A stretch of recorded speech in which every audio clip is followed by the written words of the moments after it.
Football fans, can you see how tennis fans are calling you people hooligans in the comment section? Because you people are always just fighting unnecessary fights. Every time. Now, I saw this particular post about Mirra Andreeva, and this particular comment actually caught my eye. But before we go over the comment, let us first of all take a look at the post so that you will see why they called you people hooligans. Hey! Jesus of Nazareth, hooligans. Just imagine that. Chai. So it happens that Mirra Andreeva has had 13 back-to-back wins. She has even won 2 WTA titles in the space of 3 weeks. And it happens that she lost a match in the Miami Open that people did not actually expect her to lose. Now let's see what happened after then. So enough, 17 years old. That's all Mirra Andreeva is. A teenager, a professional, a rising star.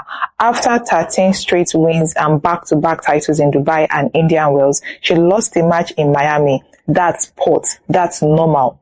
What's not normal is the hate she received afterwards. In a now deleted story, Mirra shared the messages she got, vile, violent, humiliating, not from fans, from bettors. From bettors. Okay. Let's continue. People who saw her as a ticket, not a person. And when the bet didn't pay off, they attacked. Let's be clear. Mirra is a minor. She is doing her job at an extraordinary level. Under pressure, most adults would crumble beneath. And instead of support, she's met with online abuse for losing one match. She has been winning back to back. She has won 13. And this is one of the things that we also face in football. Clubs will be winning back to back. Your favorite players will be delivering for you back to back. Just one bad game and you guys will just turn on them. And that's why they even called football fans hooligans. But let's continue.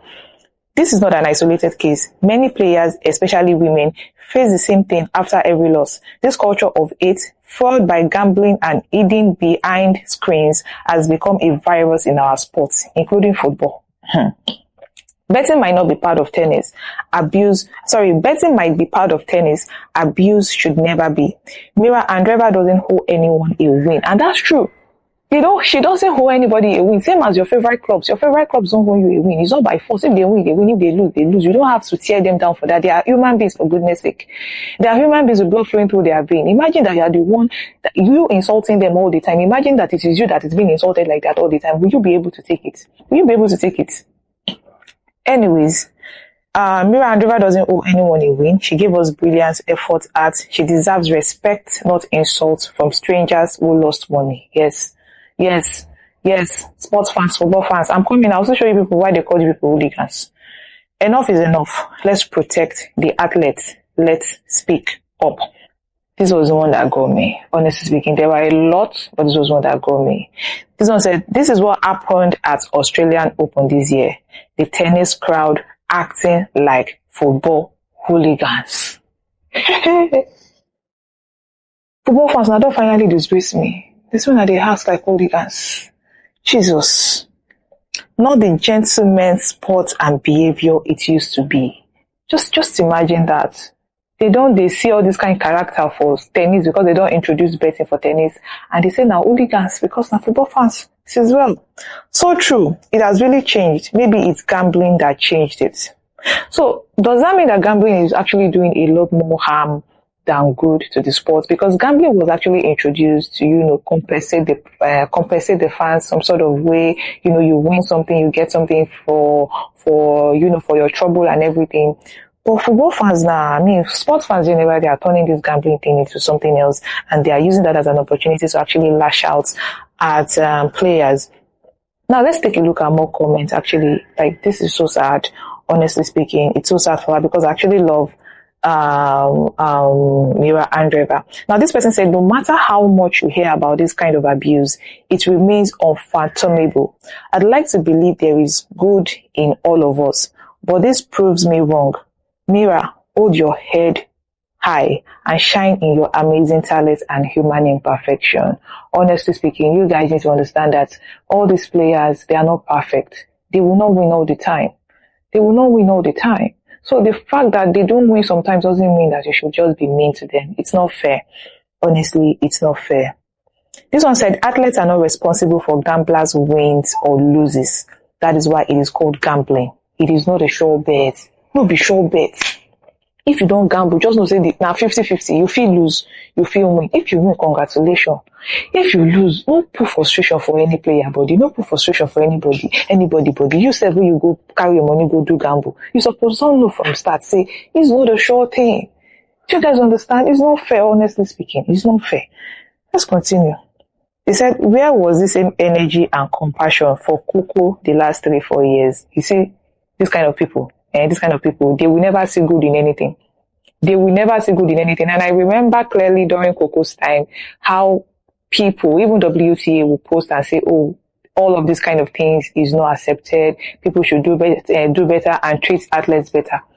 But see waiting this one they talk now. But more no go that area. Anyways, the author replied and said, don't worry, I'm still new to this kind of content. The moment to stand for her will come. Hope it will be necessary though. Exactly.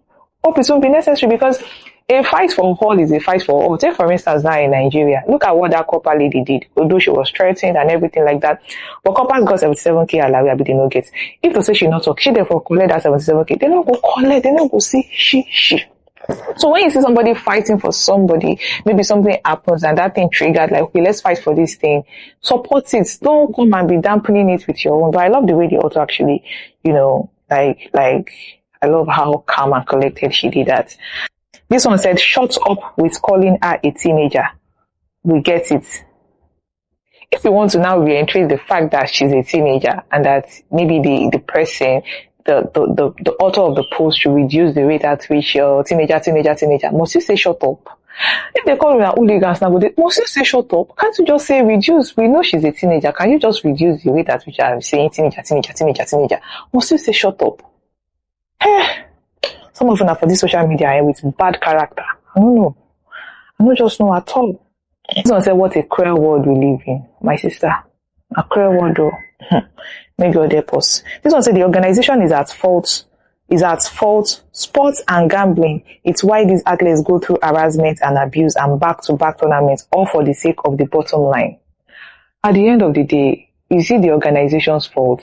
No, let's even release. Let's talk about it. Enough with the comments. Let's talk about it. At the end of the day, they created this betting of a thing to make fans happy, right? Okay, you can actually earn something. If you bet, if you win, you can earn something. Of course, the betting company is also making money. So it's not like I'm not supporting anybody. I am not for the betting company and I'm not for the people that are betting. I'm neutral.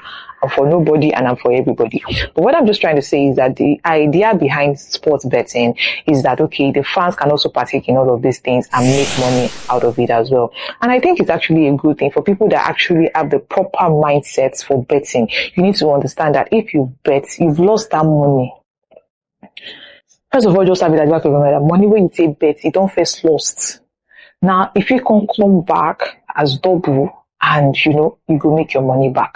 And if you don't come back, so when you're betting, have it at the back of your mind that you've lost that money, so that in case you lose it, you're not hurt and you don't start behaving irrationally to innocent people. Do you understand? To innocent people. Anyways, what do you guys think about all of this? Let me know in the comment section. And yeah, that's for that for now. Mirra Andreeva, I talked about her recently on my channel. When she won second WTA 1000 title, the Indian Wells. I really appreciated it. I love the fact that she's 17. She's beat world number 1, world number 2. I think world number 4, 5. Like she's beaten some of the top 10 players. Back to back like that. Winning 2 WTA 1000 titles in the space of 3 weeks. A lot of people really were looking up to her like, wow, we see a lot of prospects in this girl. And just because you lost some money in bet doesn't mean you should be sending her DMs and insulting her and forgetting the fact that she has been on a 13-win streak. 13-win streak. Human beings can't be pleased, can't they? Anyways, thank you so much for watching. I really appreciate. And I'll see you guys in my next video, of course. Bye.